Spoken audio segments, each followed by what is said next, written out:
What's up, Melon Mafia? It's Ross Crash Dane here. In my last video, we looked at my predictions for the 2025 NASCAR Cup Series playoffs.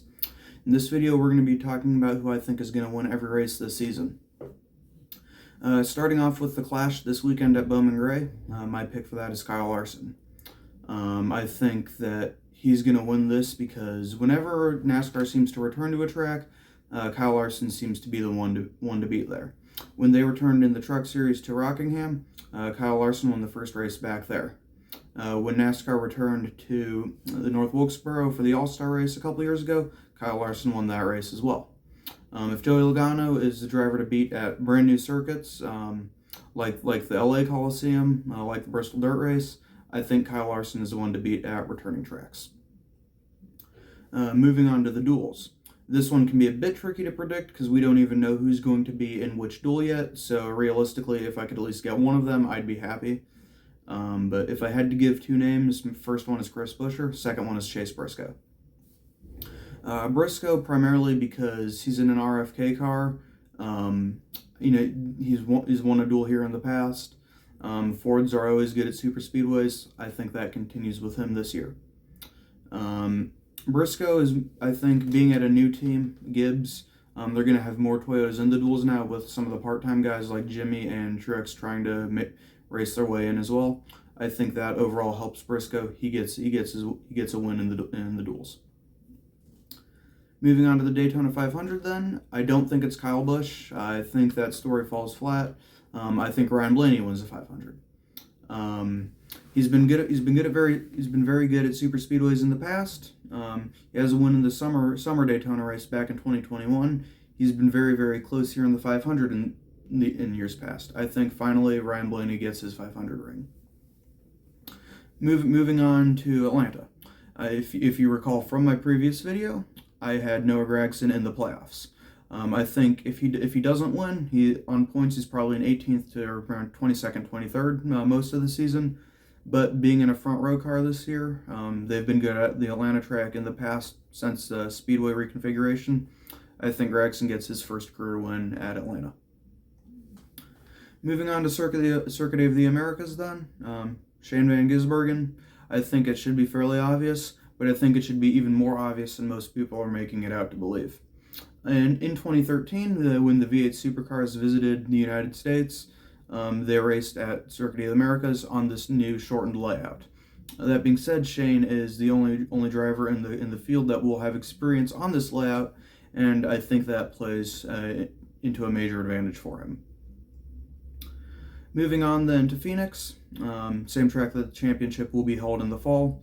I think Ryan Blaney wins the first race there. He's been very good there in the past, one of the fastest couple cars there the last couple seasons. Hasn't won there yet. I think this finally changes this spring. Ryan Blaney wins at Phoenix. Moving on to Las Vegas. Not really surprised. My pick is Kyle Larson. He's been very good at Las Vegas in the past, especially in the spring race. Won there in the spring last year. I think it'll be a duel between him and Tyler Reddick again. I think this one, Kyle Larson comes out on top. Looking at the next race in Miami, though, I think it is the reverse. I think Tyler Reddick wins this one. I think it is over Kyle Larson. Reddick won here in the fall last year. That locked him into the championship four. I think Tyler Reddick wins at Miami. He's very good at the track. Wins here in the Cup Series. Wins here in the Xfinity Series. Pencil him in for that.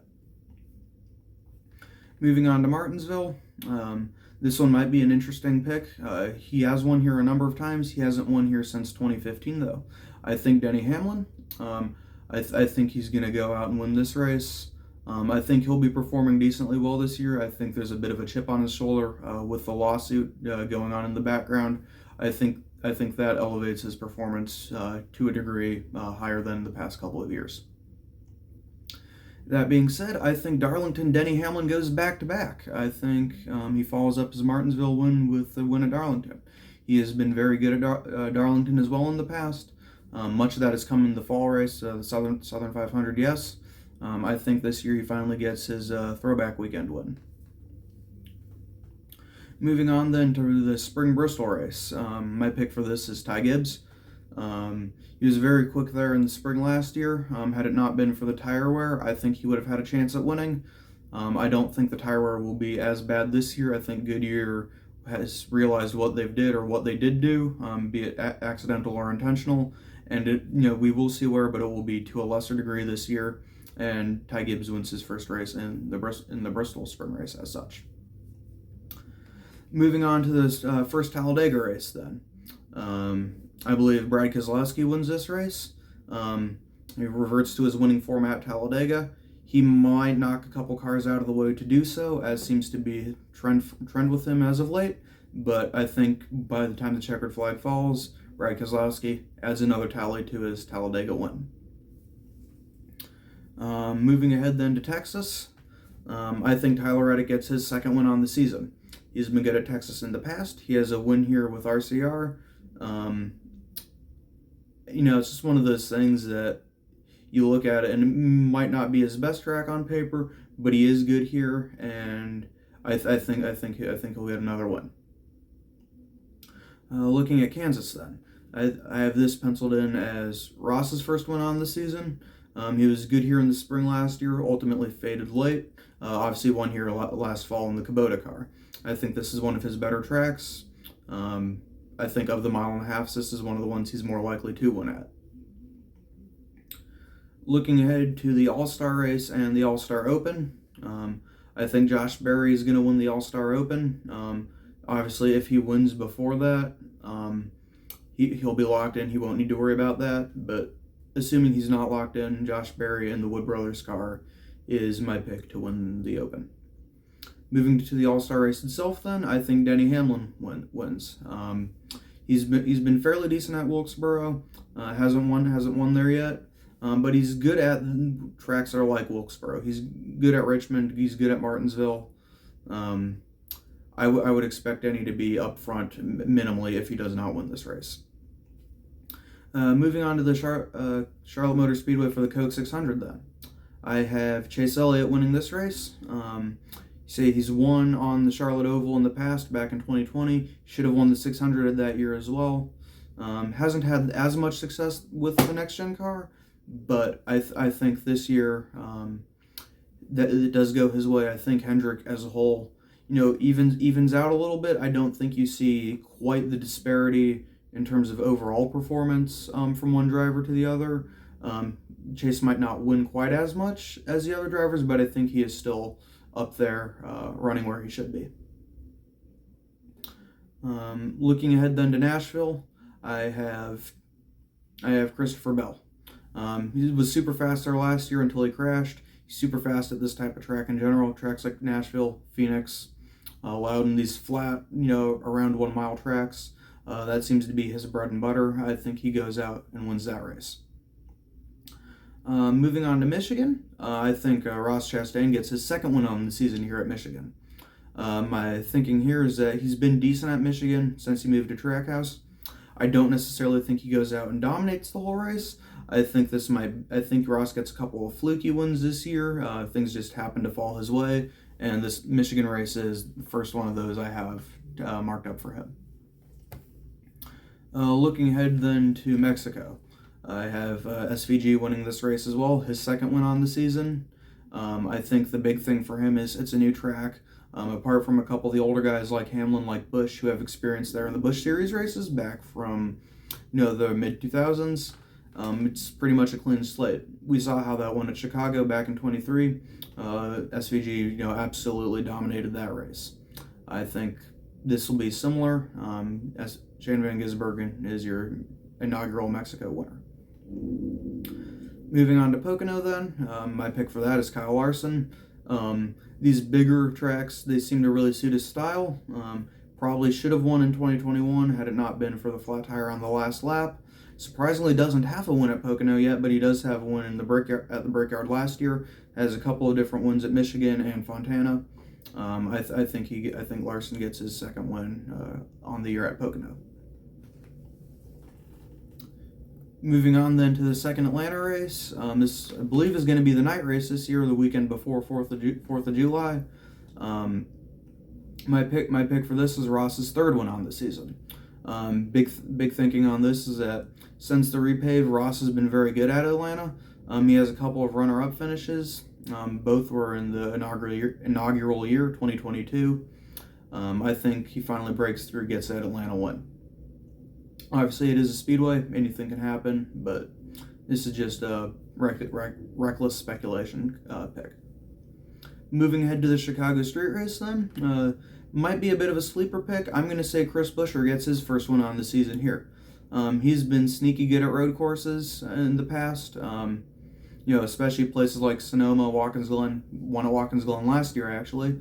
And I think having Joey Hand as a third car for Roush last year, they're going to have Priest's third full-time car this year. That will help that team as a whole perform on road courses, and I think Buescher, being of the three RFK cars, the best road course racer, wins the Chicago Street Race. Moving ahead to Sonoma then, even though it is one of Buescher's best races, or best tracks, I don't have him winning that. I think Tyler Reddick wins it.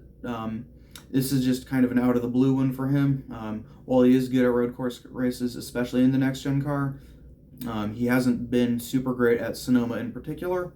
I think that changes for him this year. I think he runs up front. I think he leads a lot of laps. I think Tyler Reddick wins Sonoma.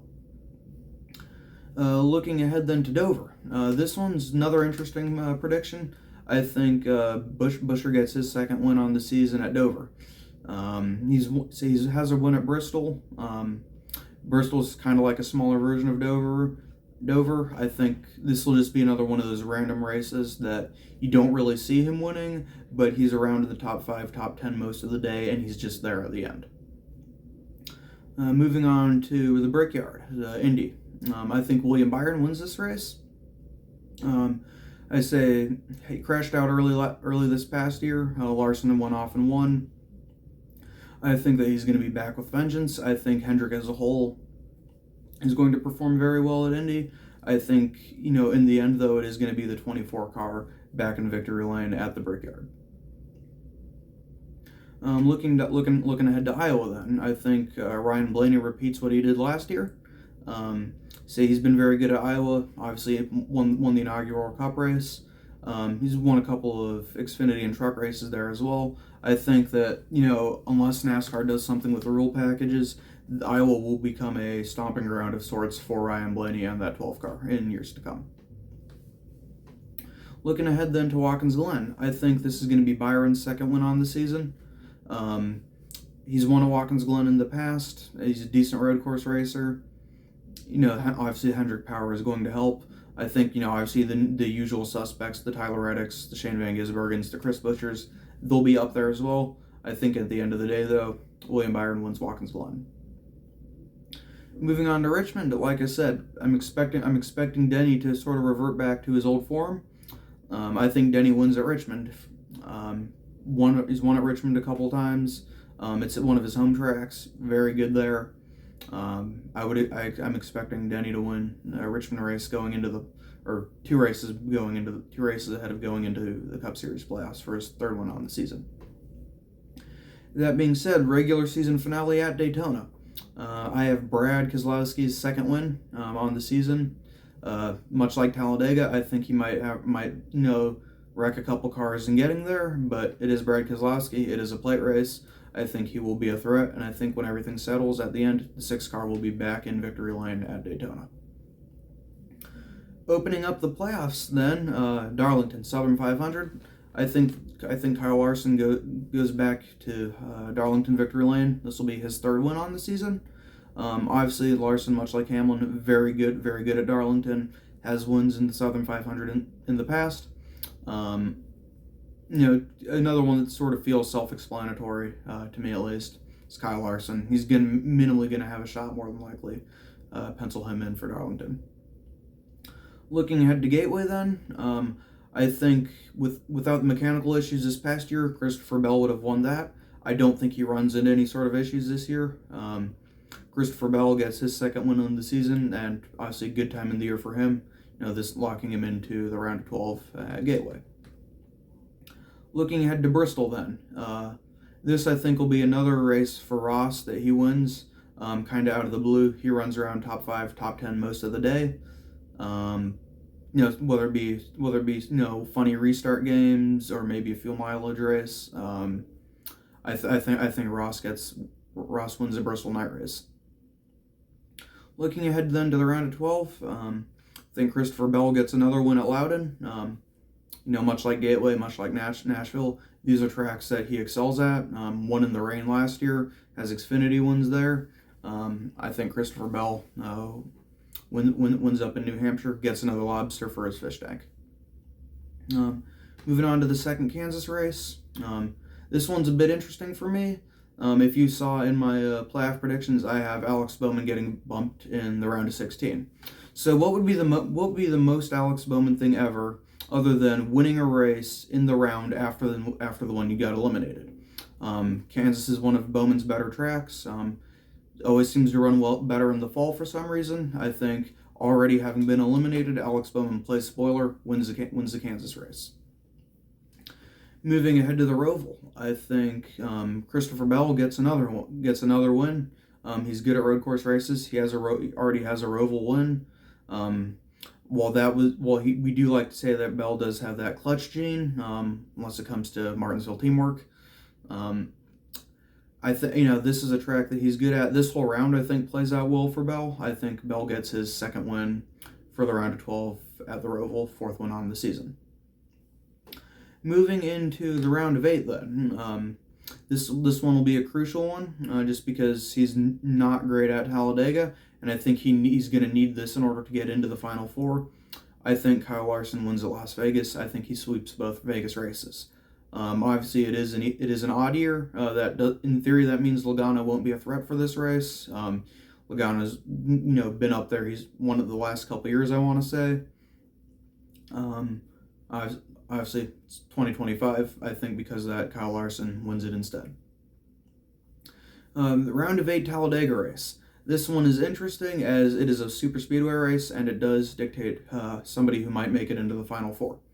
As such, I have Chris Buescher winning this race. I think this is how he makes it into the Final Four. This will be his third win on the season, and I think it's fairly safe to say that without this, he probably doesn't make that Final Four.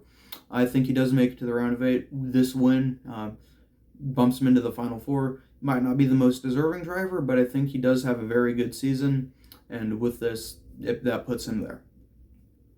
Looking at Martinsville, the final cutoff race, I think it's going to come down to a Larson versus Bell. Maybe throw Hamlin into the mix too. I think Christopher Bell gets his 5th win on the season.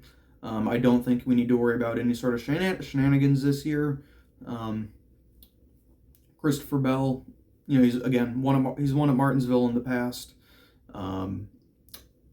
Pencil Bell in for the second to last race on the season for me. Moving on to Phoenix then.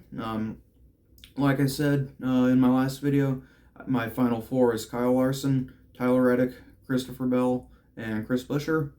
Of those 4, I think one of them will win, and like I said in my championship prediction, I had Kyle Larson winning that.